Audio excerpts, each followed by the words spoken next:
It's good to have you back. Now, Twitter may introduce a premium version with a paid verification badge. And what's the next big fad for mobile phones when it comes to design aesthetics? Tech writer Carl Vectors joins us now to give us an update on all these tech talk that is happening, of course, in the streets. Carl, good to have you. Good morning. Thank you for having me, Dim. Let's start with Twitter. What's happening now? I mean, we know the big story that Elon Musk is about to take over, of course, the social platform. But what's the very latest from Twitter? Of course, we're now looking at what is going to happen to Twitter now that Musk has taken over. What we do know is basically before this purchase actually took place, he had been tweeting a lot of suggestions for changes to the platform. Yeah.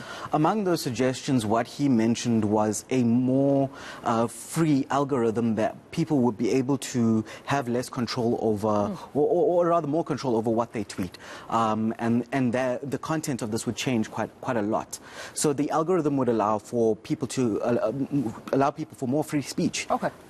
So that's quite important. And the next important thing is that Musk has mentioned is that this paid version of Twitter that you mentioned, this could actually mean now that people could buy their verification on Twitter. And across social networks, there are influencers who long for this verification badge. And now you can buy it from Twitter. So that's actually quite a big deal as well. Yeah. How many people will actually pay to have verification on Twitter? And how much will it cost? So he's actually toyed around with a couple pricing ideas. Okay. We're looking at, I don't think it could be more than 50 Rand for a monthly subscription for the premium service. Oh, interesting. But of course, at the same time, you need a phone to be on Twitter. So what's the latest that do you have for us when it comes to phones? I've actually brought two fantastic smartphones along with me. The reason why I've brought them is because I wanted to talk a little bit about the design aesthetic behind these. If you're looking at this is the Oppo Renault 7 5G. Okay.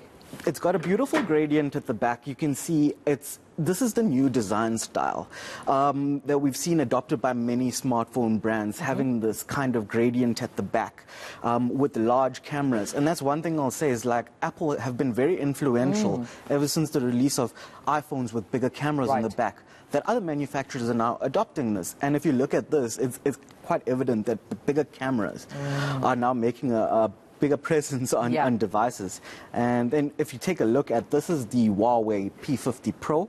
A little bit more of a bold statement, having a mirrored finish on the back. I mean, it's not really good for fingerprints, but we're lucky that it comes with a cover that you can actually, hide that kind of, any kind of fingerprints or scratches you might get on the back. But then again, we also see they're housing the cameras within two very big circles at the back.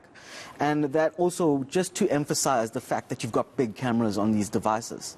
So this is very important, and you will see these kinds of changes becoming more and more evident in the smartphones that are released. That is so interesting. Also, you spoke about Apple's influence earlier on. What's the latest coming from the company? So in the news recently, we've seen that the Apple AirTags, around the world, people have been reporting that they're falsely giving notifications that AirTags are actually stalking them.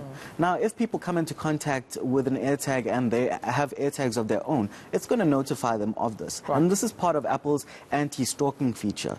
So they currently experience a bug around this, but over time we'll see this better. And right now in South Africa, I don't think too many people have AirTags. Okay. So it's unlikely that you might bump into someone that might have one of these and then reports this to you falsely. All right. Well, I appreciate you speaking to us and keeping us up to speed. Carl, thank you so much for joining me right here on the South African Morning. So with that being said, I mean, we had asked you a bit earlier on